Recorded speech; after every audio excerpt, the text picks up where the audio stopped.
اللهم صل على محمد وعلى آل محمد كما صليت على إبراهيم وعلى آل إبراهيم إنك حميد مجيد. اللهم بارك على محمد وعلى آل محمد كما باركت على إبراهيم وعلى آل إبراهيم إنك حميد مجيد.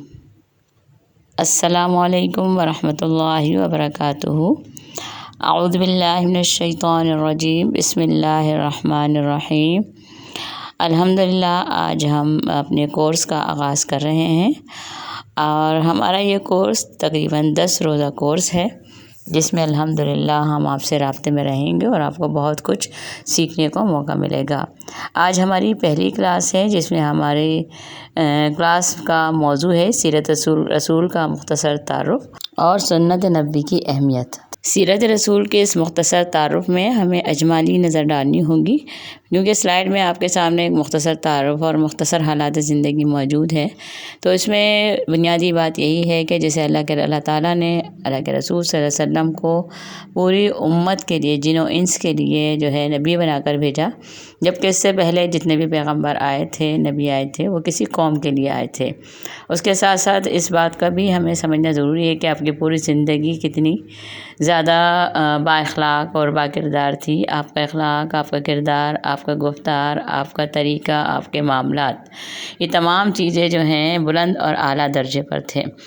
ٹھیک ہے، اس لیے اور یوں سمجھیں کہ آپ کی پوری زندگی جو ہے قرآن کی تفسیر ہے اور اسی تفسیر کو ہم جتنا قرآن سے قریب ہوں گے، قرآن کو سمجھیں گے، اتنی ہی زیادہ ہمیں اللہ کے رسول کی سنتوں پر عمل کرنا آسان ہوگا.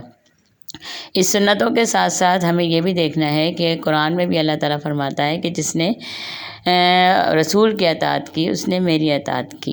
ٹھیک ہے نا، اور مجھ سے محبت کا تقاضا یہی ہے کہ پہلے اللہ کے رسول صلی اللہ علیہ وسلم کی اتباع کی، یعنی فاتبعونی، بس اتباع کرو میری کی قید لگائی. اور اس بات کے بارے میں بتایا کہ اگر تم مجھ سے محبت کرنا چاہتے ہو تو تمہیں میرے نبی کی اتباع کرنی ہوگی، اور جب تم نبی کی اتباع کرو گے، اس کی سنتوں پر عمل کرو گے تو تمہیں انعام میں کیا ملے گا کہ میں تم سے محبت کرنے لگوں گا، مجھ سے آپ کا تعلق مضبوط ہو جائے گا. اس کے ساتھ ساتھ ہی آپ کے سامنے جو ہے یہ سلائیڈ موجود ہے جس میں سنت کے بارے میں بتایا گیا ہے، جو کہ ہمارا اگلا حصہ ہے کہ سنت کا مطلب کیا ہوتا ہے. سنت کا مطلب ہے اللہ کے رسول صلی اللہ علیہ وسلم کے قول اور فعل اور طریقے، یعنی ان تمام چیزوں کو ہم سنت کہتے ہیں کہ جو معاملات آپ نے کیے، جو طریقے آپ نے کیے، جو بتائے، وہ تمام معاملات سنت کہلاتے ہیں. اس اہمیت کے حوالے سے یہ شعر بھی بہت بہترین ہے کہ نقشے قدم نبی کے ہیں جنت کے راستے، اللہ سے ملاتے ہیں سنت کے راستے.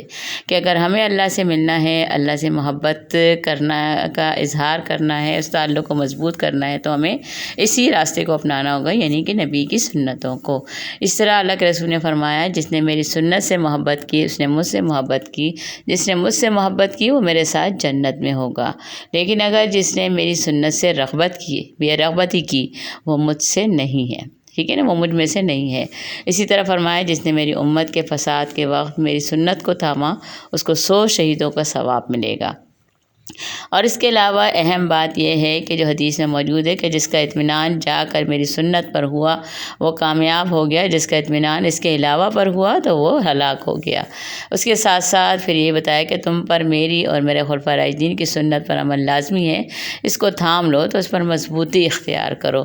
یعنی ہم پر یہ لازم ہے کہ ہم اللہ کے رسول کی سنتوں کے ساتھ ساتھ خلفائے راشدین کی سنتوں پر بھی عمل کریں کہ انہوں نے کس طرح جہاد کیا اور کس طرح اس کام کو سر انجام دیا.